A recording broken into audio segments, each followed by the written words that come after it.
here take Dampare. Oh, Dampare the crank. I don't know. David, okay. Because I need your take. I don't know.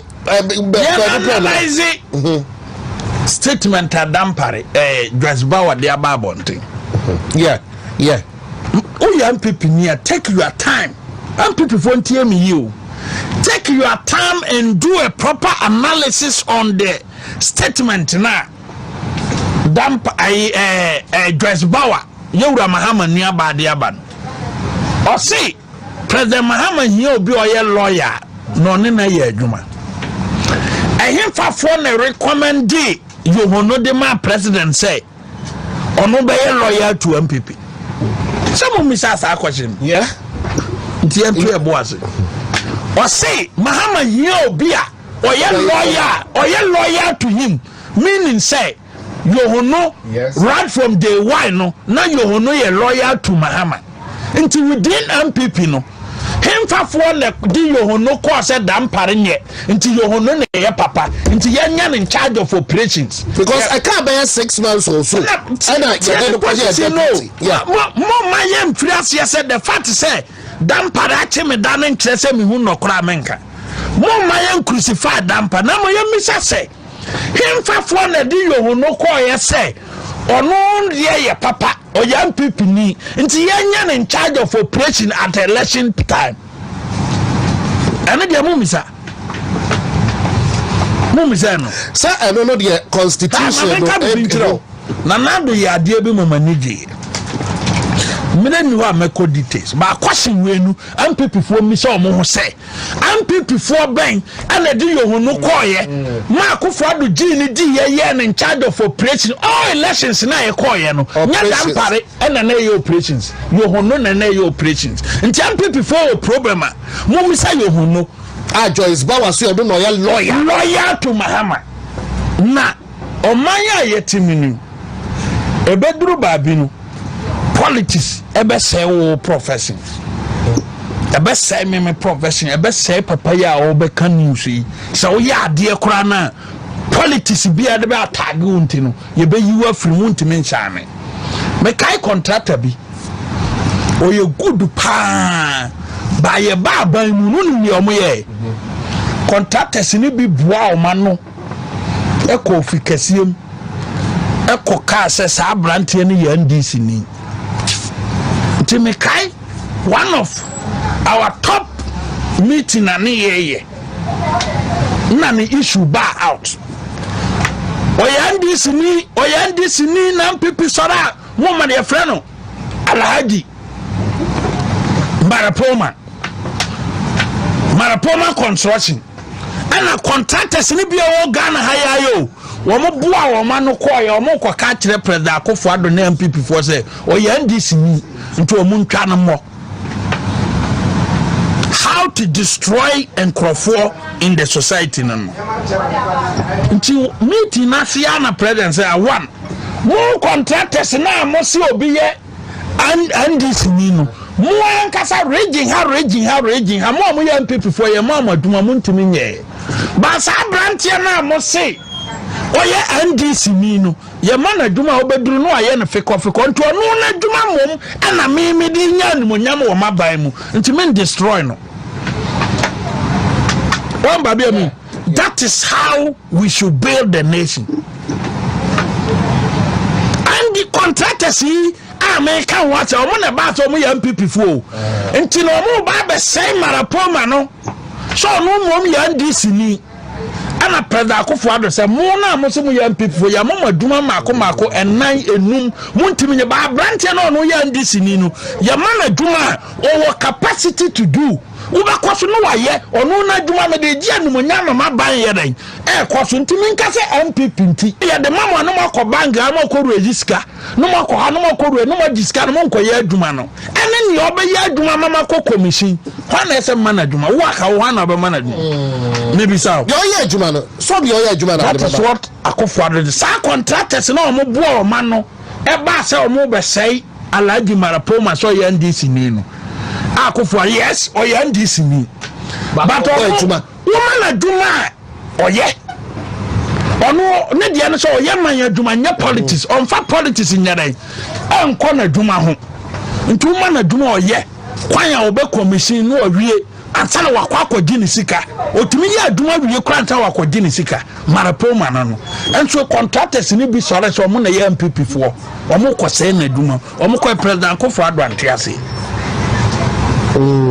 oye na donti say ya hwe ni yia ene police officers senior police officers now in prayer o mafa frase ya use politicians senior police officers no omo use politicians omo do stage bia obia wo membership card no mienu aye unconstitutional the kind class a police officer who be kita membership card of a political party no etia constitution no because any kwanso your politics what am article 55 na etia oman mra say nipa baako obe belong to 2 political parties article 55 but now because of some mudru rank bi o mo benefit from politics nti odru sa rank na ne membership yemienu osia NPP panyina no ayi NPP card osia NDC panyina no ayi politics ya ekoso Ghana politics Ghana police service and America tre Ghana for ni say senior police officers no enyina no wo ma ye smart say and now wo mu kita membership card mienu anti yohonu wa hoy NPP 4% omokua they should not fight Dampare omo want operations omo want tokwa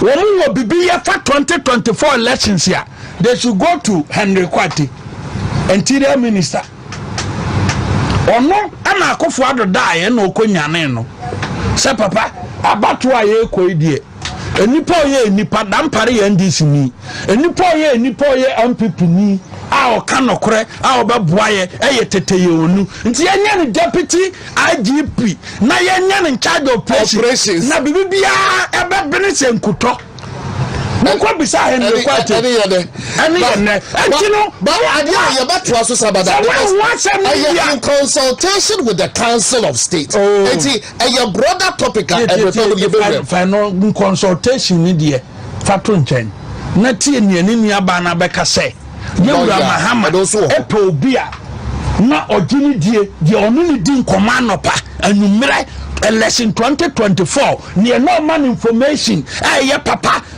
ni no ye in charge of operation Dampare de to ha no akote to until NPP for na mudi Dampare tem no when na ye in charge of operation in 2024 elections let na ye dey appointee tete yo no ye kresen in charge of operations in charge of until so be in charge of operation for election period na say incumbent ni kokolusu we a party now you don't sit on the social media now attack IGP no bisa na ye in charge of operation no but the fact said Dampare achemeda no me aso kwa menye de but the fact so be the fact so be achemeda no enche so hu no kra wo nka enti Henry Kwate menye sura abofo mate but on back no kra in one of our discussion no me katro mu plane na Henry Kwate gina me se sa kwa we a o ye interior minister me katire si na nim plane na MPP4 no bi no mpe no kore a na o gina ho bi I said it me trihwe na nim katire say wo ni ya wodi ba security MPP ye kofie wo and wo na ade ye kofie me tiase MPP4 mpenfo nim sa asem we I'm saying it today. Some men to me sorry we meeting na say president wo ha vice president wo ha ye president me sorry catch no say interior minister we problem we create to Ghana police service no dey ekofie wow the time I beat me na dey na we just man na we na sem wo meeting masem wo meeting ba we send you say we anyani pa ba ko na mko katre no enye nipa baako mankofo bi na she tokro mo at a meeting president ti hobi presidential candidate ti hobi and I'm say sanitary minister we ogina we ade we ogina we o dem be ade we Abronye ya pa o ti ni hwechi se me kwa matum dina tum ono ntum fa me ntum Chairman Kwabe Bafo Abronye yes ampo asana me kan every regional chairman edima dance here the presidential candidate me dance ni say I said say Henry Kwete as interior minister at the NPP Kofie na niema hunie mo pa mo frɛ presidential candidate misano I meeting as say no ni wa me say me nkomo e ba because subana or the bar ye mo bibia kwa ba na yemfa mbra mega TV and platform no eso abusia Abronye DC ena ote ne nka no in fact Bono regional chairman na utie nsem Abronye ka in fact na omunim say NPP ebelusu in 2024 election na mibisa yewura Abronye say una unim say tete yohoni a Henry Kote adine ba yewura Kufuado odini ko nanim say onyino as a deputy director of operations IGP no Abronye unim sa de we nyina na esi de na otena radio so a na wo trete wow election wa be wie yam bro yenyisi enso na unim se makofie wie Abronye na ekan na unim se MPP amanyuku no malusu interestingly ene owura no omoyi no asana IGP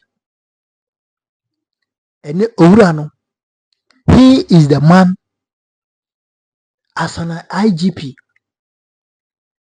You see Abronye DC wo de bia meka how a osi ene niema and how a osi ekasa no he thinks say ono nko na sebi ahunhuna ewo nani so he thinks say ono nko na sebi eba no politics a oni seso so he speaks anyhow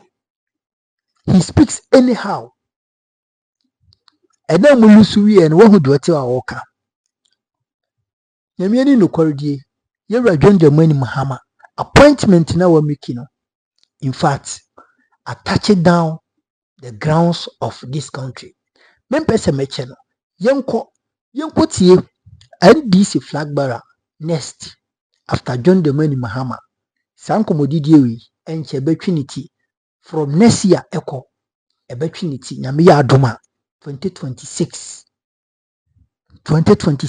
ebetwinity abusia yentie sankomodidie no bra eye na nadwantoa any one NDC communicator bi na onu eche hawa ombesi afaso eyi any person because ohwe Radwan Germany Mahama in fact he is having a charisma oyobi esebi nipa dodo na epena asem ye Radwan Germany Mahama yobi esebi osi bebia obia epena asem enti kudi bi so wura we ekwa party no ombe struggle with communications with flag bearer anase sen yenti ensem no fabra why never I believe so. Only there on your wase. Pendulum meet you. Yes, Nana. Obi so person to see people nti ne boy. Nana. Salam you be a me admire from afar. Very powerful. Onu say me onim say he is one communicator. Me shehe kra me nya anytime me hu ne flyer bia say me try say me monitor no. Good. But as all cast our mammy raho, but a man ran ho. They be adapt to. Ha, a man ran ho, they be adapt to. Yes. And this imagine. Yes, they be adapt to. The Korean woman here said, and I say political parties, you know, yeah, the pardon and the but say I can't say me. Me say no because me to be say or chain mathematics. It's my friend is say. I can't say but say you take it cue from what the Salam Americano. In a sense, say, on say ni pardon near the party, but then mostly young political parties in your bar by my near refear. It's at the end of the day no sankofo na omoboa de party ne ba ban mu no ubedura na afi no wo refi no wagya no we chire enti no eya obi hyenimu okay sesisi no waban aba eduru say ye campaign de yenya nkofo bi mo kofo mo koye ejuma no eduru say adode de na ba na e wo say ye so mo boa ye me ensu enya baabi ko gina no eno so mo fi ye enti no bu say na pile enti ehyemimu ehyemenu ehyewe mu si enya ye certain na so mo di o machi so sa ye 10 a ye sen enya 100 no eti you see say at the end of the day no gradually no na party no ekofom gradually na party no ekofom enti sempanifo na ewo mu no ansori anyina enhu sa balances na ansoma wani mra ho so no na party ne ko enu bi na ato CPP no see they have very fine brains in CPP said American enya menko most of the communicators they look up to him because they pray a follow the pan. I was shocked obi edena only say we are obewie no obesane me ne way ni nyina. I was like they have very fine brains but the issue is now how do we integrate our fine brains we say ni nyina into our main political stream in such a way say party ni ba ban mu a you don't leave those people behind. It's at the end of the day no let's take it as a salam tie or followers bear 1,000 our follow no social media ni ade that's a salam so original say or your campaign ewo ama CPP now that followers 1,000 ni nyina start say CPP nya 1,000 votes. But the question is, how do we treat these fine brains? We don't treat them well. It's at the end of the day, no. Okay, so a nearman buyer. It's a nearman buyer. So you have to one. We are trying to never campaign. But in our own small ways, you know, you bet me IT senior. But let me ask you a question. Then we move on to the IGP. It's very important. The entire Michelle say is about political party. We need a strong political party. Yes, you understand because they are when the NPP for ye say anyesa John Mahama on transit. Say apepepe na NDC fonso twetwe NPP for omuso ababedu. Now, she said they're not Frankie King. Henry, sorry. There's an idea of say build a certain succession plan. And this has been my worry. For almost 8 years or something, you end up projecting John Mahama than any other candidate. And that's a fact. It is always about John Mahama. You saw John Mahama as a smaller god. It is John Mahama everywhere. It was brand John Mahama. Whilst MPP4 kept on allowing other people, at least Anyebian, you can find maybe Kwabene Japan, you can find Kene Japan, you can find maybe a Duchum, Brian Champon, whoever. Who say they went to a certain competition almost on Pebaumia. Now, Moncrofui, Osha Mahama Timinia 91, Umuma Kenyano, and then Ametri. In MPP, there was Kene Japona, Utiminia 1/3. Utimi who say, okay, base B, and we say, we bet me a backup. But that is not so in NDC. Now John Mahama is doing his bit. I know so much Asia. There's a Asia Dunketiebi, there's Julius Debrebi, there's Nkofobi, but all these things so Bokrana Emunye do as compared to John Mahama. Are you not afraid of the future of NPP? NDC, sorry. Anna, Mefa Kwenya we so Fancha, the original minister. Dr. Frank Amwakoyine and the original chairman and the executive chairman and the junior and oh, okay. It's a doctor. What say Frank and Rinka was a senior was Anna, they all can no correct. But then the senior or MPP was here. Remember now your communicator. And you know, also about NDC and now came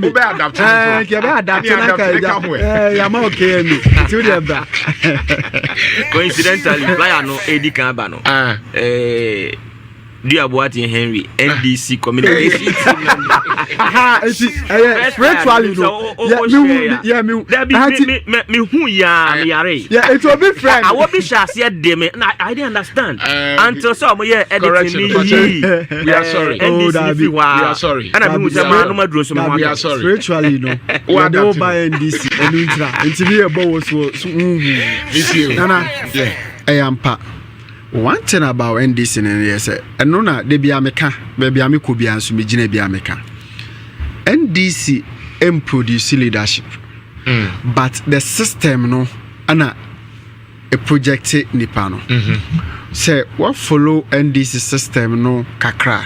You see say enye wan kasa na obe sorry say me pese me ba be di party nanim. But as time goes on, now once a party no will begin to ode yen try afi we nkwa wie no. You see say the system itself will project somebody. It's afi baby obefe bia no but it's ebo wedi obefa ye ti ebo wedi obefa ye. That is how NDC based on experience no. They said about me also fine. Yeah. In Ghana, it is not easy for a one-time person, based on projections and based on what has happened. Yeah. President Betcher say it is not easy to say one-time person about boom.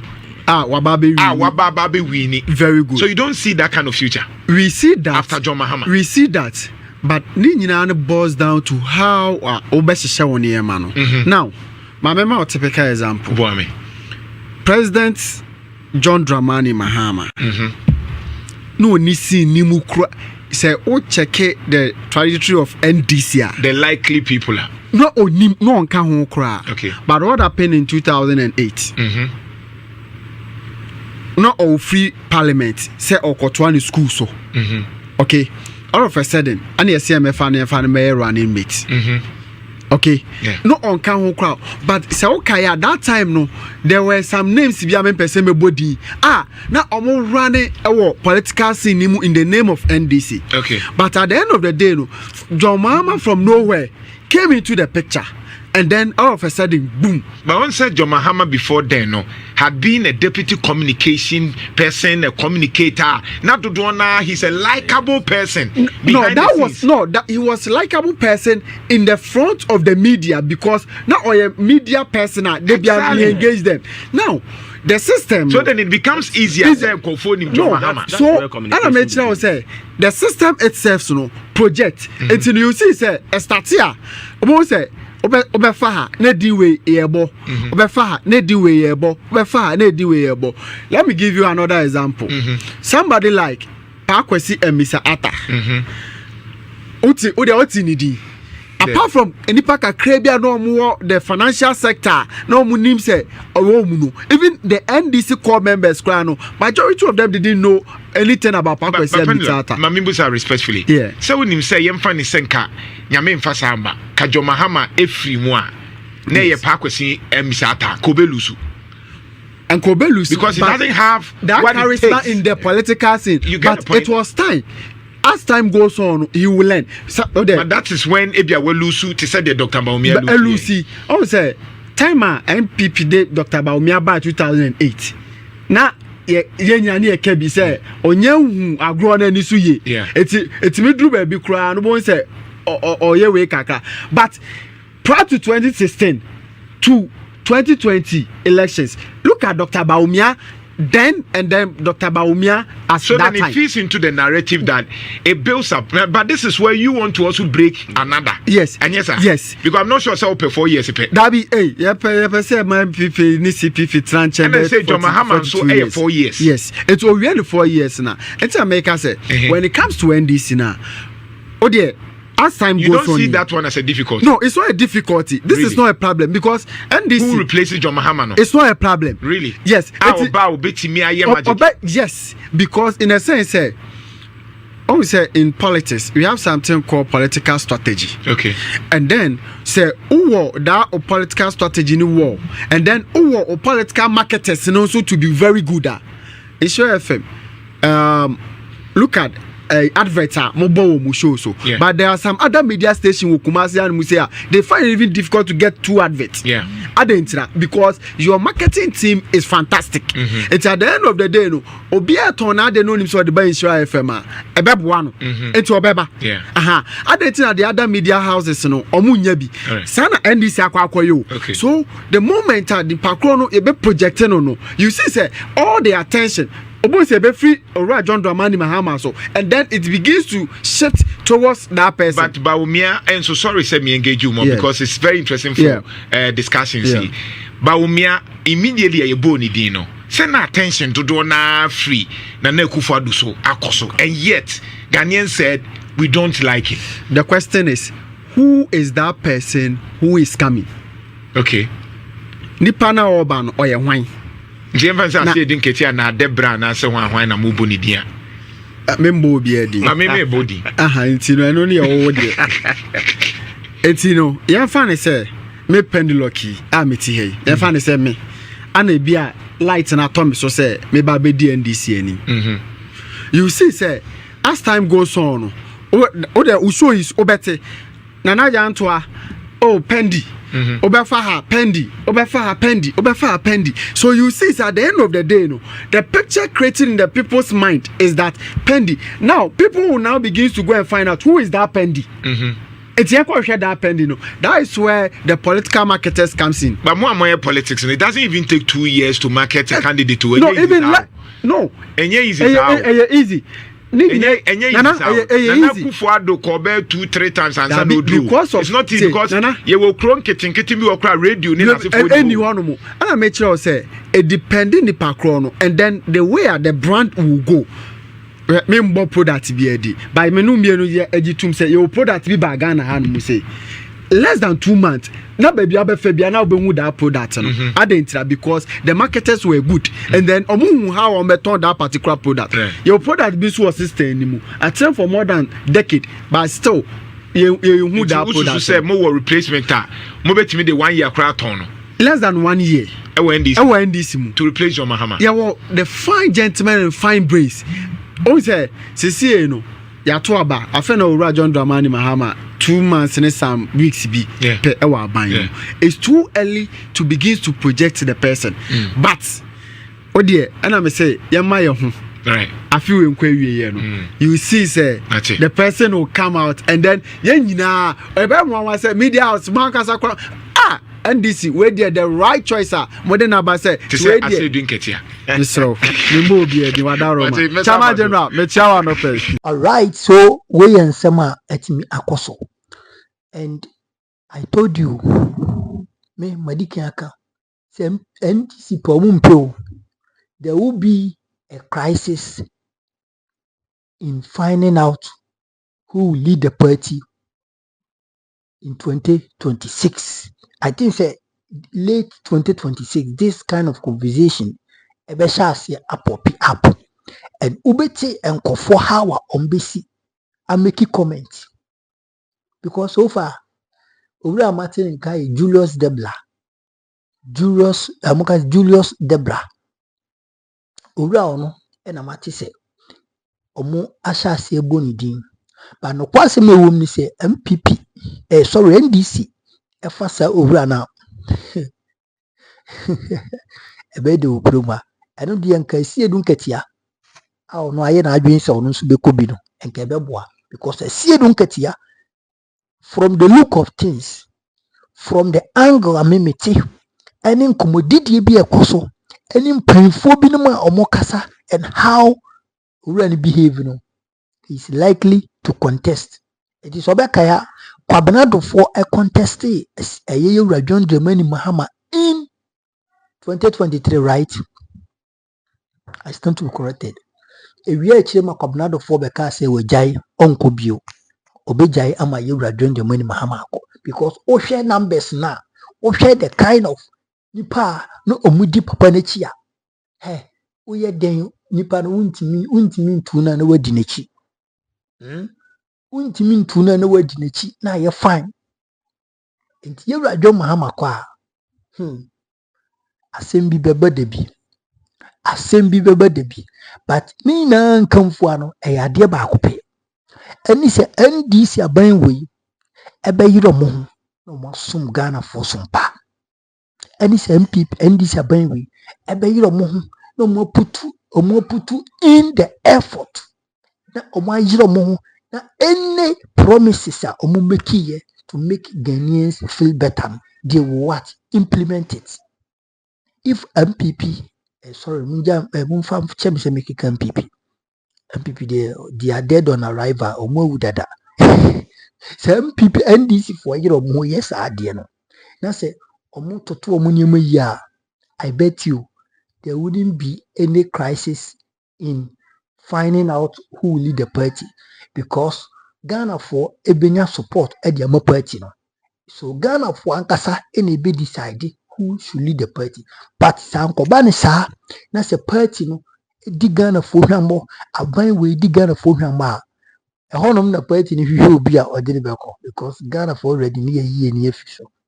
Nto hwe ya bromia Ghana for omodi ni be nyina ye ka ode ne be beto atia ode ne be beto atia o yezi beto atia but MPP for anye dey amfa boge anye swine omo mfa ho because no mo ya agenda bi nkofo bi mu push agenda bi se bromia nko okolusu wi a ye yi na to ase konwa na Kennedy ato aso. Abuja, you get me right? So it is clear, loud and clear, MTC. You people should work very hard and make sure say you win the hearts of Ghanaians. About 80 to 90% of this country, you know. Obia ni beji policies, obia ni beji majuma maya. Ye jina so ni yankasa yakase mumfa nipa we embra emidi party nanim. Na mudi nipa we be di party nanim. Honom ena ye bejina so ato aba edi amamo. Abusia, I hope say what my analysis na say. Eti NDC monyere mo ho because John Dramani Mahama kofi said the kufa do kofi na ebe soon any areho whereby a monsoon Ghana for ye because you will lack what flag bearer. The honor na for your marking them, they will hold your boss and you will see the kind of woman be for your marking is. Or no, the numbers and any better be no. Afenyo, obaso ye be in his capabilities to make MPP come to power. Afenyo, when he say, which may be I like that guy and how he handle NDC majority in parliament. But sometimes he has stupidity. Excuse my language. Sometimes it doesn't make sense. Assembly one speaker tiang nastona gusuna okasa. But it doesn't show maturity and respect. And the become was later. And for now, dear MPP, NDC for Wujumadi, Munire Mohu, both parties in a Wujumadi, especially NDC for Munire Mohu, and Munye Jumano. This hard times we MPP are coming, most will be compi. Mark my words. Trust me. Hanum your number one authentic platform, Mega TV. Mesro say, Ube subscribe now, like you, Medino, share now for free, be a share. But Medina for comment to since all the to my back and kind at the amount. Me cheba for United States of America, Mammy, and Coupon New York now, Coupon York, Papa, Nabriam support, and Empire Bomb detire cheap. Mamma Roya be with UK, Mammy, Yankupon Shrawate, Mammy UK, and our Yankupon York, Papa. And Mammy Roya be at the series be by a friend named Nim. In fact, that series will air dear a whole lot of life experience. It be so. Na subscribe to Mami Royal B ni TV no YouTube ha but Royal B TV oba no subscribe esan say videos na say movie no enche e de beba abontin me papa ejako wombi in fact Kumawood actors ni actresses akese o magigidi ni na they are involved in TV so go and subscribe to Royal B TV na bibi ntimi enkoso makrao bye bye.